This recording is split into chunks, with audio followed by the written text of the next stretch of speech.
Hello and welcome to SoGoodReviews.com, the YouTube edition.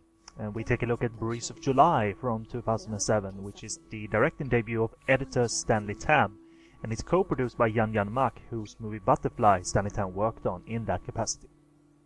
And I guess cinematographers turn directors is a more risky venture than editors turn directors. But the writer-director Tam has deeper intents that are not coming through with Breeze of July, and certainly therefore the movie lacks in execution and lacks in depth it was aiming for. And it's partially due to the heavy burden placed on our lead actress, but background theme and overall message remains very valid, I have to say. And the plot is about Lan Chin, played by Moni Dung, and she comes back to Hong Kong for her mother's funeral, and she also moves into her old house with Auntie Lan, who's been by her mother's side since long. It's all just another pit stop in a dead-end life for Lan Chin, though. Toronto didn't work for her, Vancouver didn't work for her, and even when meeting up with childhood friend Big Head, played by Sammy Leung, Lan Chin does her best to squander any opportunities of friendship or even love, as she's scared. And there's also a looming death over her that has her fleeing to Shanghai together with Auntie Lan. But when she meets up with her mother's old friends and surroundings, there's a change that starts to happen in her.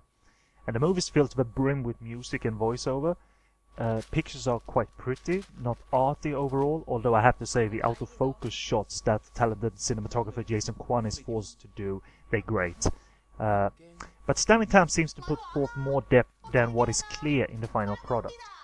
The fleeing, childish, cold and at times obnoxious Lan Chin, if we're going to focus on her, she takes a long time to slowly turn around to the side of her that needs to appreciate past friendship and support.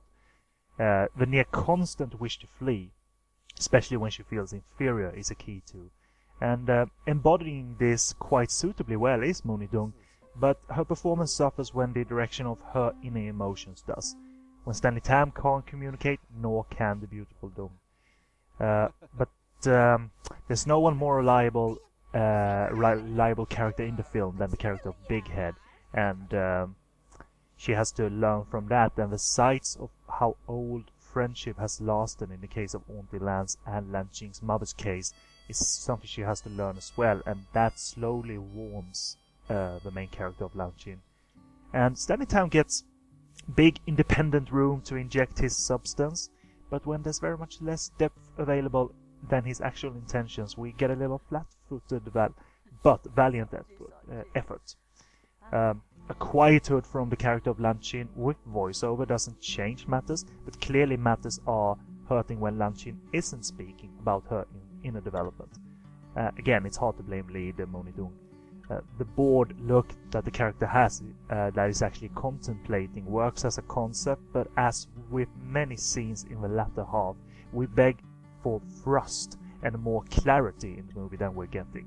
We want to be on the same ride Stanley Tam is, the slow turning merry-go-round that is going, but unfortunately our experience ends with an appreciation for the character of Lan Chin on a mere basic level, and at times we even ask ourselves, yeah? So